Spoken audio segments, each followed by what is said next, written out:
Magandang araw po sa inyo lahat. Ako po si Christian Esguera and welcome po sa ating special Sunday Facts First episode ngayong araw. Today is July 13, 2025. We are recording this episode ngayong umaga ng linggo. Again, July 13, 2025. Pero by the time na pinapanood nyo na po ito, tag-stream na po ito sa ating YouTube channel at saka sa Facebook, 8:30 na po ng gabi. Okay, bakit ba tayo nag-episode ngayon? Actually, marami tayong dapat pag-usapan over the past few days at isa po dun sa mga importanteng dapat pag-usapan natin, itong paparating na impeachment trial ni Vice President Sara Duterte kung matutuloy dahil sa ating pagbasa, mukhang sineset up nung ilang mga miyembro ng Senado para i-dismiss o patayin itong impeachment case itself para hindi na po magtungo sa trial. Ngayon, kung sakali magtungo sa trial, ang malaki pong issue ng isa po sa mga malaking issue sa pag-uusapan po dyan ay yung di umano'y paglustay o hindi tamang paggamit ng milyong-milyong confidential funds ni Vice President Sara Duterte sa ilalim ng kanyang opisina mismo at nung siya po ay namumuno sa Department of Education. And lately, kung napapansin niyo po, meron po mga lumalabas na iba't ibang impormasyon, samot-saring impormasyon dito po sa social media, nabalita na rin po at meron pong at least one YouTube video claiming na dahil naglabas po ang Commission on Audit ng unqualified or unmodified opinion regarding po dito sa pag-handle ng salapi sa finances nitong Office of the Vice President, lumalabas daw na walang kasalanan yung Vice Presidente. So, ibig sabihin ginagamit itong unqualified or unmodified opinion ng COA para i-exonerate itong Vice President at palabasin na gawa-gawa lang yung mga accusations laban sa kanya. So, ito pong episode natin, ang makakausap po natin na isang dating tagapamuno mismo ng Commission on Audit at pag-uusapan natin ano ba talagang ibig sabihin ng pinatawag na unqualified or unmodified opinion ng COA. So, I'd like to welcome to our program si former COA Commissioner Heidi Mendoza. Magandang araw po and thank you for joining us again dito po sa Facts First. Ay, magandang araw, Christian. At syempre, magandang araw sa mga nakikinig sa atin. Blessed Sunday, okay? Yan. Okay. Siguro pwede nating simulan sa yung Saan? yung mga sinasabi nilang, opinion nga hindi factual. Sige, explain muna natin. I suppose nakita niyo na rin po itong mga impormasyon na pinag-uusapan natin. No? Pag sinabi bang unqualified or unmodified opinion ng COA, ano po ba ibig sabihin nun at ano yung application nun?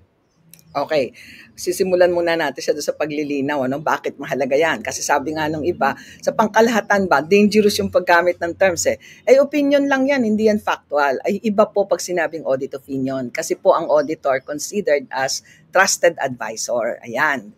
Diyan naka-base yung tiwala ng mga investors at may-ari ng kumpanya. May 4 na opinion, yung isa ay unqualified, unmodified, o yung tinatawag na clean. Ayan, dahil sa salitang clean, yan ang pinaghugutan nila ng kanilang mga disinformation. Ang ibig sabihin nun, free from material misstatement and then in accordance with accounting rules, standards.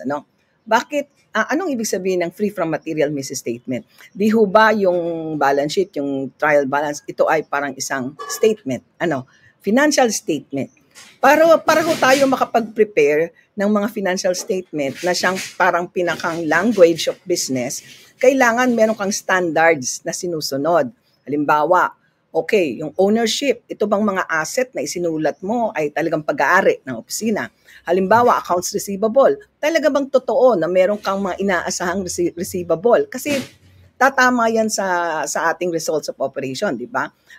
Ikaw ba ay mayroong accounts payable? So, ang sinasabi ng unqualified, unmodified, or clean opinion ay free from material misstatement at tama, consistent yung pagka-apply ng accounting standards. In other words, ang pinag-uusapan dito ay yung presentation, yung consistency ng application. Hindi pinag-uusapan yung paano mo siya ginamit. Di ba? Kung meron bang... Clarify ko lang, ibig sabihin niyang clean, unmodified, unqualified opinion, it has more to do with how it was reported on paper. Yung form. How it was presented. Okay. Accounting-wise. Yung ganyang klaseng opinion po ba, yung clean, unqualified, and modified opinion ng COA, does it necessarily mean na walang anomalya dun sa paggamit ng pondo ng isang opisina? Magandang katanungan mo. Hindi, wala. Kasi nga, sabi natin, ito ay parang ano lang, patunay lang ng isang opinion ng auditor na base sa kanyang pag-examine ng mga financial statement like the income statement and the balance sheet, ay nakita mo na naipresenta ng tama yung mga accounts, tama yung balanse, pag-aari nila, nag-e-exist. Yun lang. Pero kung paano mo ginamit yan, kung may anomalya ba, hindi yan sakop. At dito tayo siguro kailangan pumunta. Iba-iba kasi yung type ng audit, di ba, Christian? At ang audit opinion, yan ay end product ng financial and compliance audit. So, ang ibig sabihin, financial lang yan. Kaya pwede na merong clean opinion, pero maraming kalokohan. I'm not only talking about the OVP, kahit ibang opisina. Opo, in general, you're explaining the process, no? So, yung mga posibleng anomalya, saang klaseng dokumento o report ng COA, lumalabas po yan? Okay. Pwede na lumabas ito doon sa tinatawag nating fraud audit report. Fraud audit report.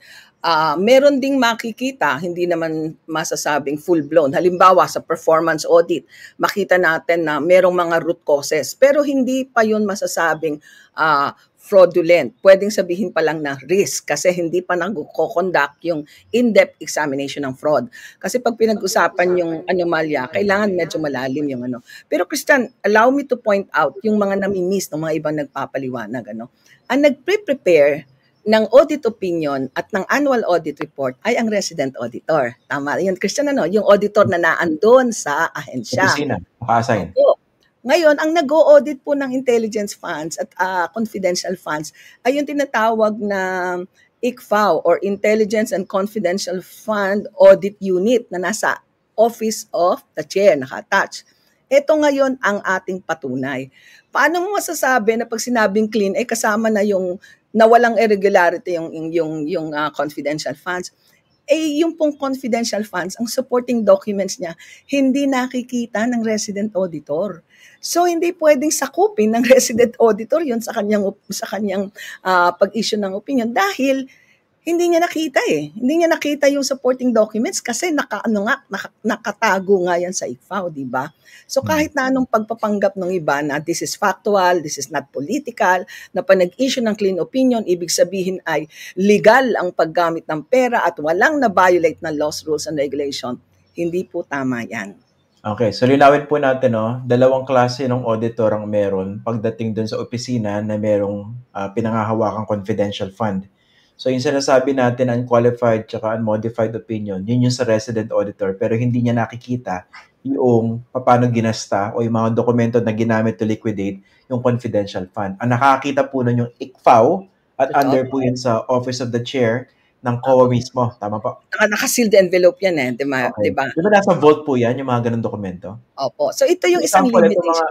Sorry po, para lang maintindihan nila. So itong mga Mary Grace Piato sa pangalan na ito, na kiniklaim ng iba, aliases yan, kung talagang meron nakatanggap niyan, yung mga tunay na tao at yung tunay na pangalan nila, dapat po ba nandun sa sealed envelope na nasa vault?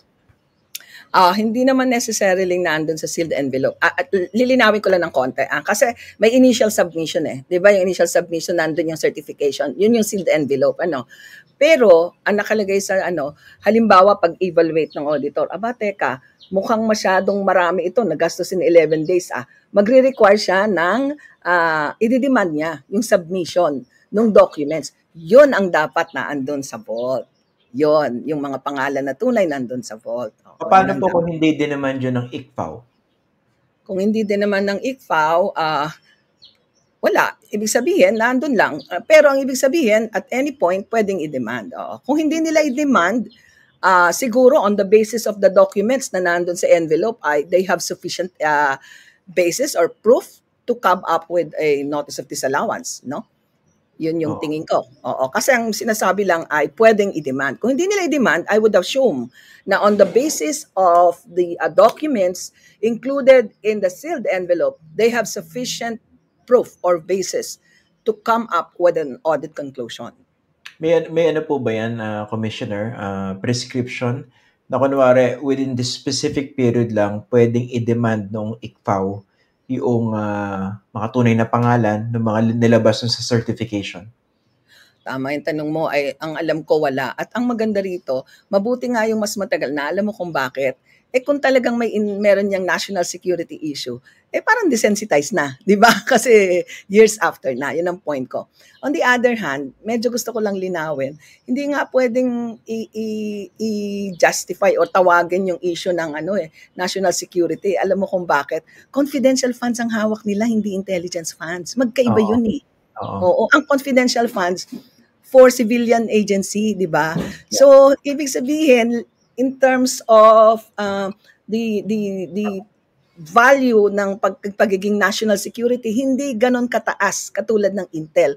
That's why, babalik ulit ako sa example na sinasabi ko, that's why, mas mahigpit ang protection ng information sa intelligence funds, di ba?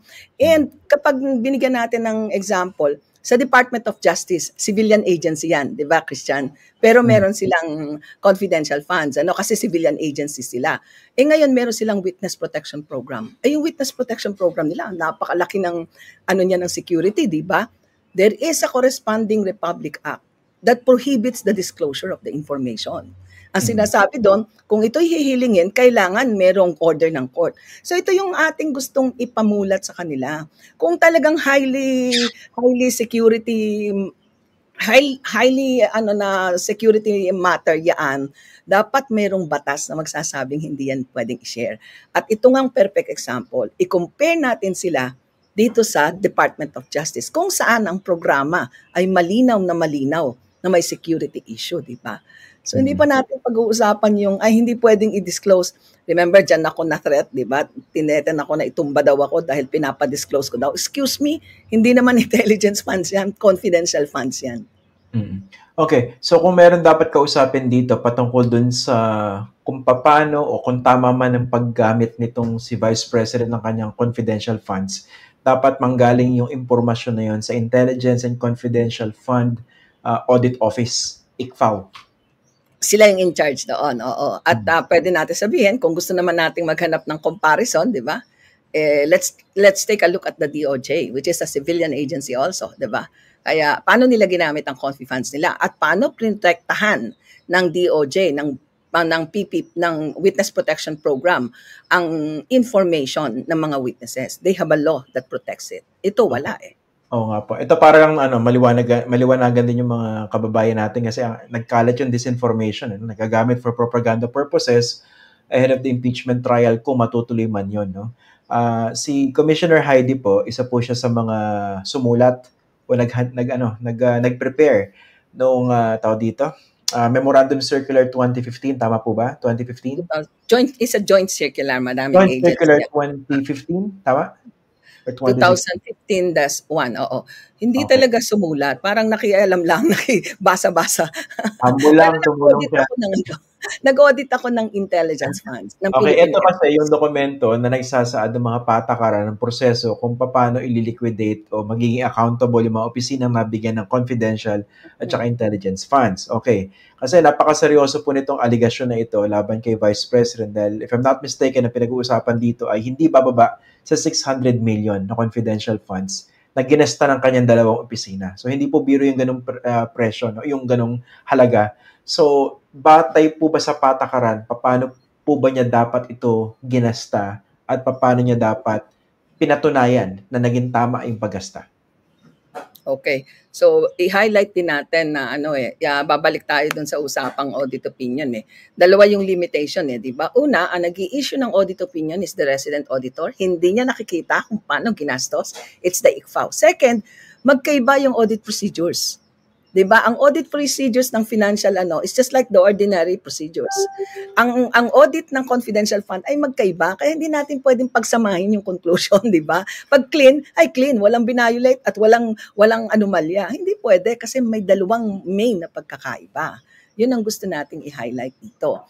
Now, pag sinabi natin na free from material misstatement, posible nga yun na merong misstatement pero ikinorek na. Kaya nga meron tayong adjusted financial statement, Kaya hindi ganun kadaling mag-issue ng opinion ng pagpapaliwanag dito. Kaya nakakalungkot na maraming nagtitwist nito and most of them are public officials din na pinapasweldo natin, di ba, Christian?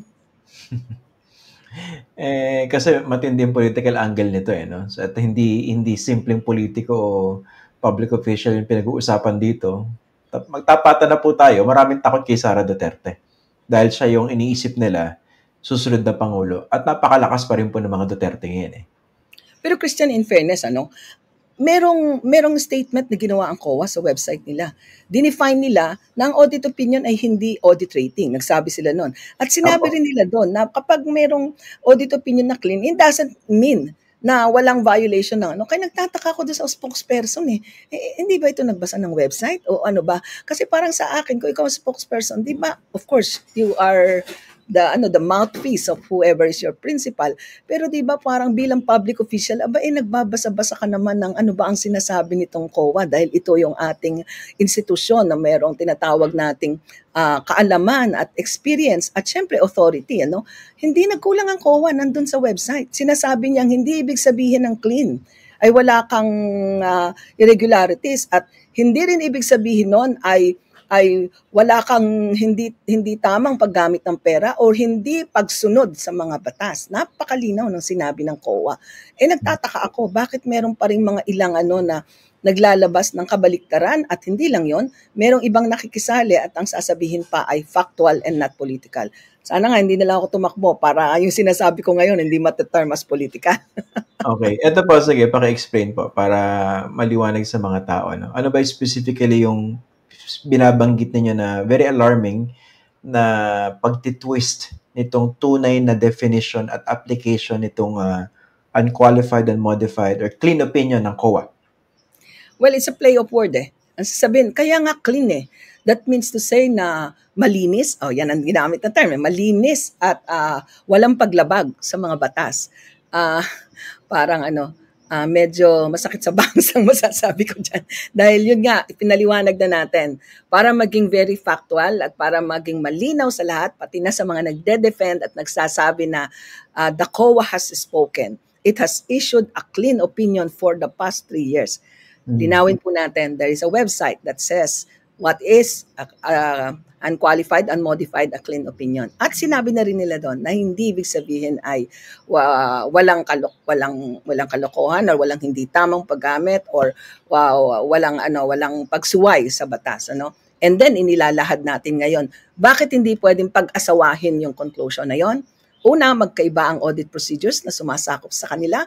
Pangalawa, yung structure, ang resident auditor ang nag-i-issue ng audit opinion na hindi niya nakikita yung mga supporting documents ng intelligence and confidential funds. In other words, hindi niya pwedeng panghimasukan kung ano ba ang nakasulat diyan. Kung ano yung ipasa ng ICFAO, kasi pagpasa ng document, kunyari katulad ng sinabi mo, wala naman silang hinanap, nag-issue sila ng clearance. Ibig sabihin nun, pwede nang ipasok sa libro. At yun lang ang sinasakop ng resident auditor. Base doon sa mga documents na nasa amin, base doon sa certification na binigay ng na clear na ito, and therefore it is a valid expense. Pwede na siyang ikarga sa financial statements. Okay, ang linaw ng pinapaliwanag niya, Com Heidi. Ibig sabihin, pwedeng hindi ginawa ng ICFAO yung mas dapat niyang ginawa to ascertain that money was properly spent. Nagbigay ng clearance at yun yung pinagbasihan ng resident auditor, hence clean. Ganun ba? Hindi. Pwede nag-issue sila ng notice of disallowance So ginawa rin. I'm talking in terms of general. Kung general. Oo. Kung general, kung walang disallowance, pwede. Kung halimbawa na, siguro ganito yon. Pagtanggap niya nung envelope, wala namang kulang, di ba? Wala namang kakaiba, wala kang masyadong suspicion. So, i-clear mo siya. At yung clearance na yon, ibubook siya, isasama na siya sa libro. Kasi kakaiba ito dahil ito ay cash advance. Kaya nakakalito ng husto. Unlike sa regular disbursement, which is covered by the audit opinion, pag bumili ka ng bond paper, kailangan nandyan muna yung bond paper after procurement, after recording, ganyan, delivery, and then, ayan, valid expense na siya, nasa libro na. So, sa intelligence and confidential funds, cash advance yan, Christian, di ba? Binigyan kita ng 125 million. So, sa libro mo, parang naka-cover pa lang siya as a cash advance.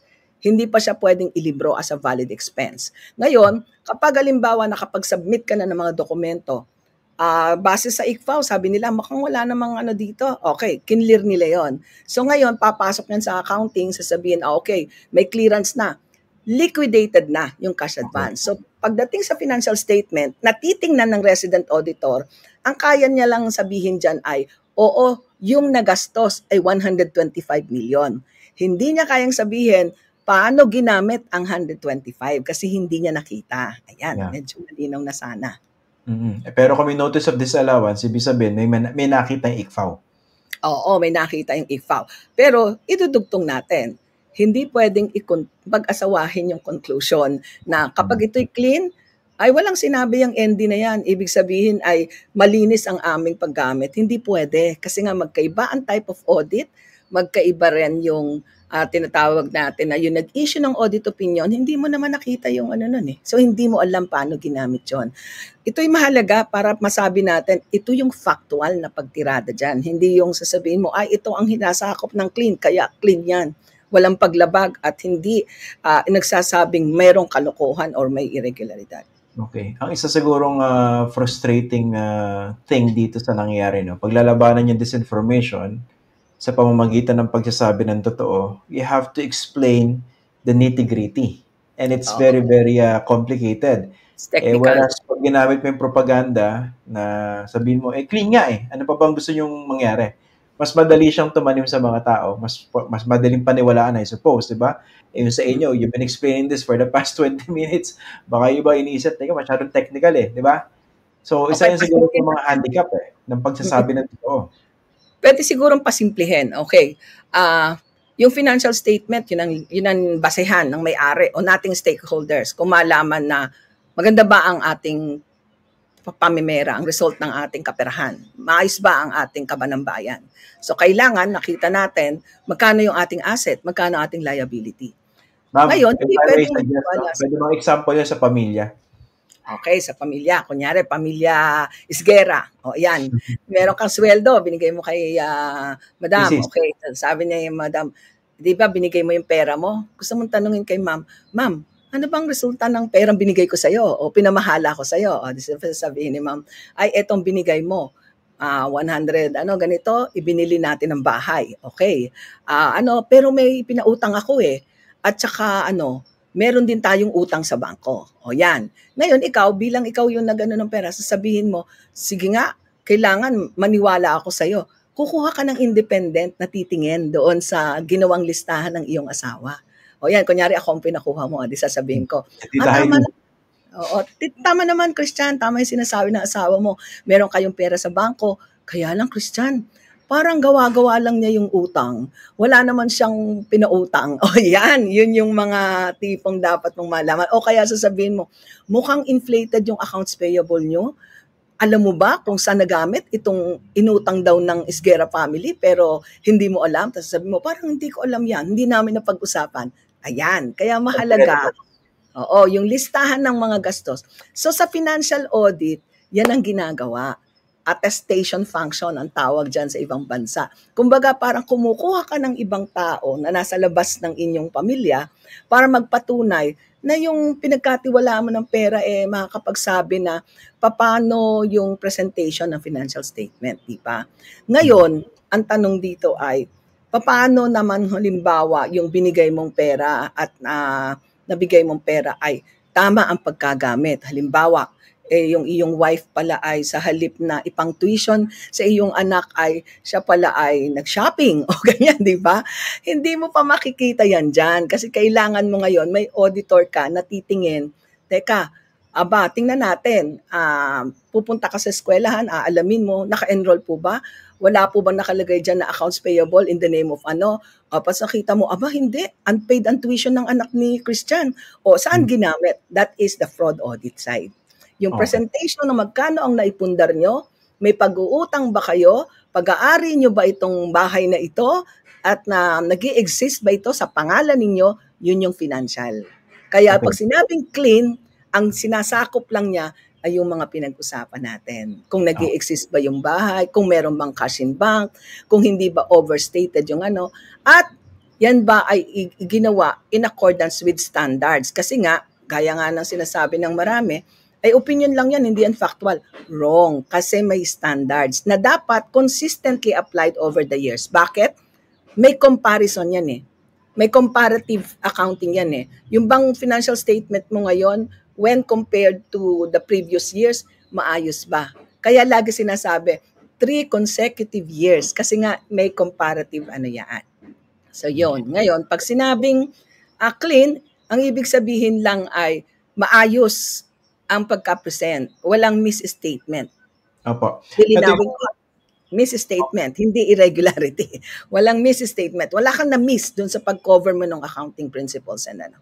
Basahin ko rin yung mismo nakalagay sa sa COA website, no? Sabi kasi ng COA, yung tinatawag na unmodified and qualified opinion does not entail that the audited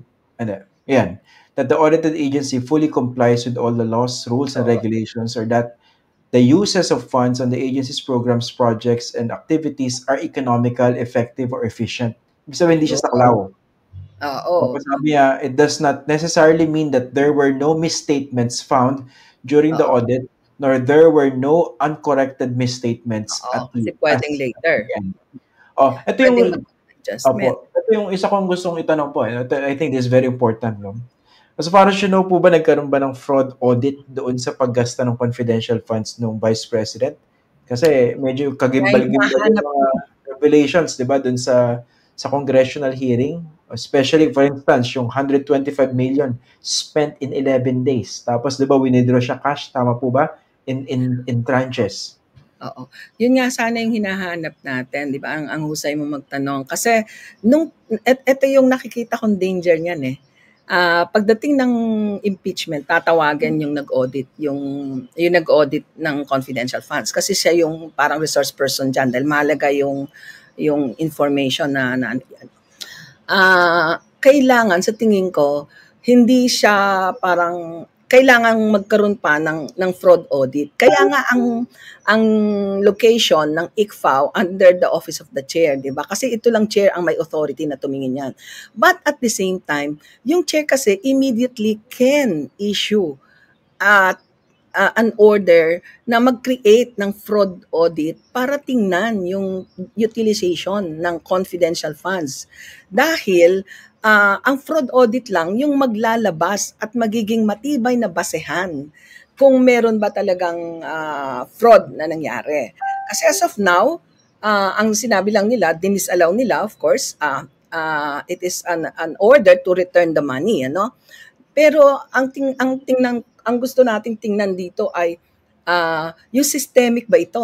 At talaga bang ano yung mga evidence na merong misappropriation or mishandling of the funds? Hindi, ito. Napakasimple. No? Tama yung ganda ng mga paliwanag po ninyo. Pero ito napakasimple, no? Kasi baka isipin ng tao, napaka-complicated nito, no? Nga, ginamit in 11 days yung 125 million. Hindi ba that in itself should have raised red flags? So, hindi ba dapat inimbestigahan yon? Tapos yung mga questionable na binayaran daw because of the information that they gave. Di ba? Yung for the purchase of information. Tapos yung pag-rerenta sa mga safe houses na nakakagulat yung mga halagang lumalabas, di ba? Yung in a day, magkano ba? 500,000 yata iba? 20,000? Yung mga ganun, di ba? Hindi ba dapat obvious po yun sa ICFAO kung talagang binusisi nila yung certification na isinabmit po ng opisina? Christian, ano yan eh? Issue yan ng competence. Issue yan ng kasi yung mga taga-ICFAO, meron kasing special competence na hinahanap sa mga fraud auditors. Ayun, no? At meron kang experience, no? It's not a matter of mindset. It's not a matter of yung parang ikaw ay abogado, ikaw ay accountant. It's a matter of training also. How do you, yung sa ICFAO siguro, doon ka lang sa tipong, how do you spot red flags? Sabi mo ay red flags ito. Para ito tumayo sa court, kailangan meron ka talagang malalim na pagsusuri. Actually, ang naman nito, di ba, i-final yan sa ombudsman. Pagdating naman sa ombudsman, merong fact-finding. So I am expecting na during sa fact-finding, kukunin nila yung initial evaluation ng ICFAO and then dudugtungan nila para dito maganap yung tinatawag nating financial investigation, kung saan para ka na ring nag-audit ng fraud, although hindi siya within the strict of a fraud audit investigation, no? So, ibig sabihin, hindi lahat kailangan gawin ng ICFAO. Meron siyang Hindi naman. preliminary things na pwede niyang gawin that could lead to further investigation. Oo. Ang So, ICFAO, Opo. yung handling lang ng specific na fund. Kung may makita siya doon na hindi tama at pwede siyang mag-issue ng disallowance and then ibato sa ombudsman. At ito naman ang maganda. Hindi pwedeng sabihin ng ombudsman na hindi pa final yung ND, hindi pa kami pwedeng mag-imbestiga. Hello, nung panahon ni Ombudsman Marcelo, kahit wala pang ND, nag-start na sila ng fact-finding. Oo. Kasi kung hihintayin mo yung sinasabi nilang katuwiran nila na hindi final ang ND, ay di taon-taon, kung ma-final yan, mga ilang taon, saka pa tayo mag-ano. Hindi na natin makakapture yung mga tinatawag nating audit trail o yung mga tipong mga evidence na kaya nating makuha ngayon. Parang ganyan, di ba?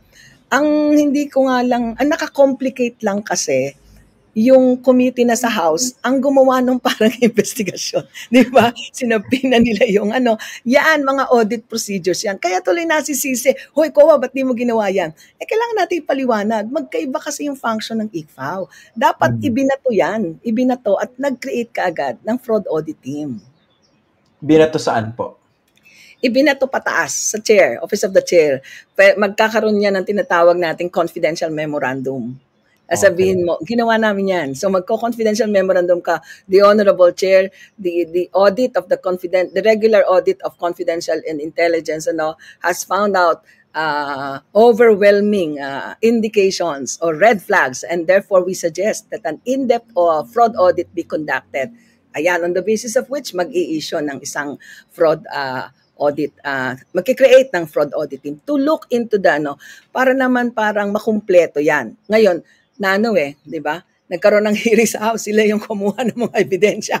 Ayan. Tapos saka ibinato sa ombudsman. Di sa tingin ko naman, simple na lang ang trabaho ng ombudsman, di ba? Ang issue ngayon, ang kanilang dahilan, hindi pa naman final yung notice of disallowance. May sagot ako dyan, hindi mo naman kailangang hintayin maging final. Alam mo kung bakit?